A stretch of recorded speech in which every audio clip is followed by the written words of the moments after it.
Shalom, les pourquoi de la parole dans la Bible.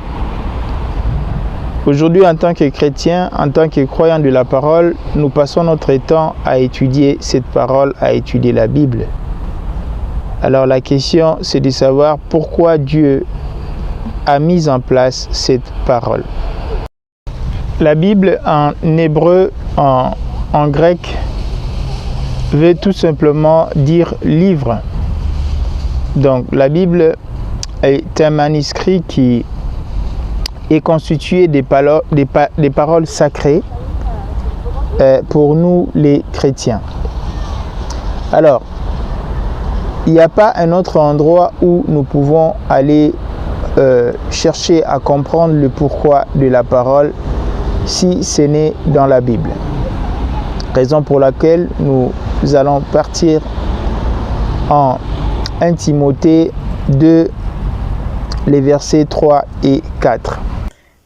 Cela est bon et agréable devant Dieu notre Sauveur, qui veut que tous les hommes soient sauvés et parviennent à la connaissance de la vérité. La volonté de Dieu ici dans ces versets qui synthétisent le pourquoi de la Bible est définie en deux étapes. Pour tous les hommes et femmes, la première étape qui est d'être sauvé et la deuxième étape qui est de venir ou parvenir à la connaissance de la vérité. Alors, nous allons chercher à comprendre le comment. Puisqu'il y a le pourquoi, il doit logiquement avoir le comment. Puisque si cette parole nous est donnée et que nous devons être sauvés et à la fois arriver à la connaissance de la vérité, alors nous allons connaître le comment. Et pour cela, nous allons aller dans la même parole, cette fois-ci dans le livre de Romains. Dans le livre de Romains, nous allons au chapitre 10, dans les versets 9, 10 jusqu'à 11. Qu'est-ce que nous dit cette parole dans ces versets? La Bible nous dit, si tu confesses de ta bouche le Seigneur Jésus, et si tu crois dans ton cœur que Dieu l'a ressuscité de mort, tu seras sauvé. Car c'est en croyant du cœur qu'on parvient à la justice et en confessant de la bouche qu'on parvient au salut, selon ce que dit l'Écriture. Quiconque croit en lui ne sera point confus. Alors, cette parole nous amène à comprendre que dans cette vérité, il y a ce qu'on appelle une condition sine qua non.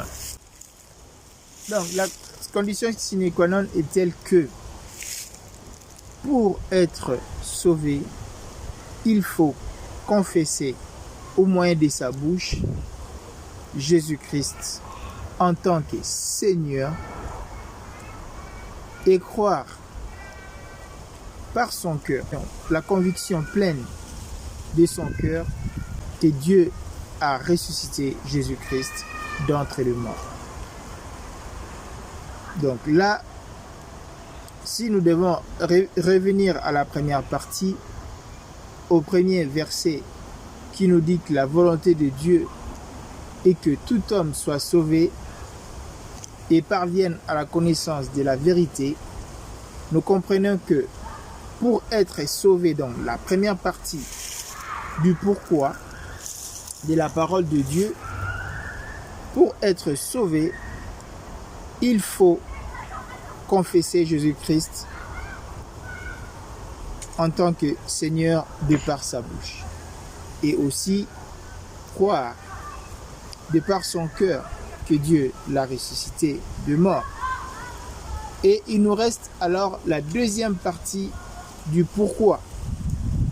La deuxième partie du pourquoi nous dit que l'on parvienne à la connaissance de la vérité, que l'on vienne vers la vérité.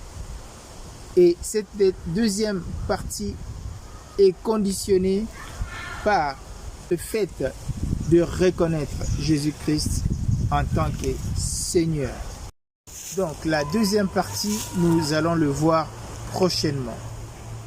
Shalom et que Dieu vous bénisse.